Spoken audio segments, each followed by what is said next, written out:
Hello student, कैसे हैं आप सभी। आशा है आप सभी बहुत अच्छे होंगे और अपने लक्ष्य के प्रति सजग होंगे, ऐसी ही मेरी कामना है। मैं मंजू शर्मा एक बार फिर अपनी क्लास में आप सभी का बहुत बहुत स्वागत करती हूँ। तो प्यारे बच्चों, आज मैं आपके लिए काव्य कृतियां लेकर आई हूँ जो 9 to 10 हमारे स्टूडेंट्स के लिए बहुत जरूरी है, जो आपके एग्जाम में आती ही आती हैं, यानी बोर्ड एग्जाम में आती ही आती है। तो आइए चलिए शुरू करते हैं अपनी क्लास। तो देखिए प्यारे बच्चों, सबसे पहले मैं आपके लिए लाई हूँ कृति अखरावट। इसके जो कवि हैं वो कौन है? जायसी, मलिक मोहम्मद जायसी। मलिक मोहम्मद जायसी। दूसरी हमारी रचना है कवि रत्नाकर। इसके लेखक कवि कौन है? कवि। तीसरी हमारी रचना है कवि कुल कल्पतरु, और ये चिंतामणि की रचना है। किसकी रचना है? चिंतामणि, इसके लेखक है। और एक रचना चिंतामणि भी है, और चिंतामणि किसकी रचना है? आचार्य रामचंद्र शुक्ल की रचना है।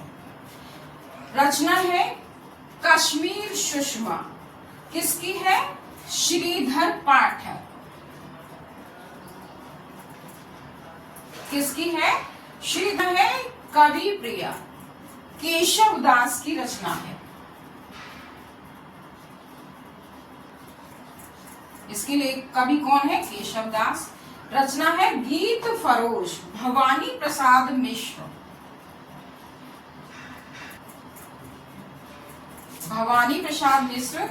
रचना है आपकी ग्राम्य गीत, राम नरेश त्रिपाठी। किसकी है? रचना है आपकी जयद्रथ वध। और ये एग्जाम में आती ही आती है मैथिली शरण गुप्त। किसकी है? किसकी है? मैथिली शरण गुप्त की रचना। की कली किसकी है? सूर्यकांत त्रिपाठी निराला की रचना है।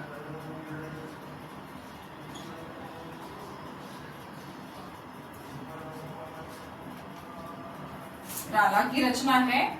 रचना है तिलोत्तमा, मैथिली शरण गुप्त की रचना है। मैथिली शरण गुप्त की रचना है। अब रचना है आपकी त्रिधारा, सुभद्रा कुमारी चौहान की रचना है।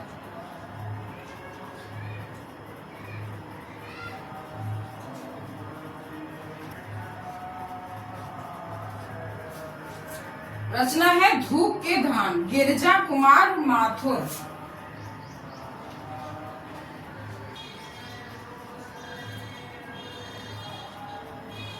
रचना है धरती, त्रिलोचन शास्त्री की रचना है।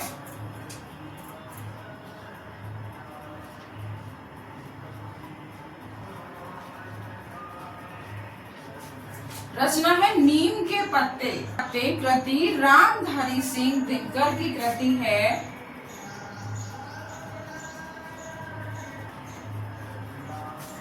कृति है प्रबोधिनी, भारतेंद्र हरिश्चंद्र की कृति है। कृति भस्मांकुर। कृति नागार्जुन की कृति है रत्नाष्टक, जगन्नाथ रत्नाकर की कृति है।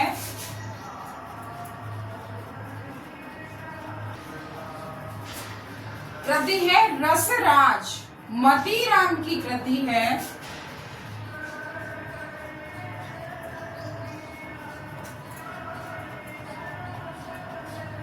कृति है राजश्री जयशंकर प्रसाद की कृति है।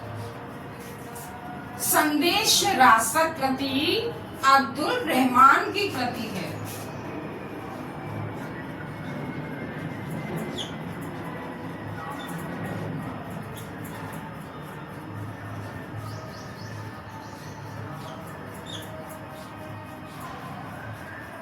अब्दुल रहमान की कृति है। तो इस तरह से ये आपकी 20 कृतियां हैं। आशा है आपको समझ आई होंगी और आपने नोट भी कर ली होंगी, और इसी तरह से आप अपनी समर वेकेशन का लाभ उठाएं। अच्छे से अपनी तैयारी करते रहें और आगे बढ़ते रहें, जिससे कि आप पर पढ़ाई का ज़्यादा बोझ ना हो। क्योंकि जब आप धीरे धीरे तैयारी करेंगे तभी आप परिपूर्ण हो पाएंगे, क्योंकि बूंद बूंद से ही घड़ा भरता है। तो इस तरह से आप तैयारी करते रहिएगा। और मेरा वीडियो पसंद आया हो तो लाइक कीजिए, सब्सक्राइब कीजिए, शेयर कीजिए। धन्यवाद।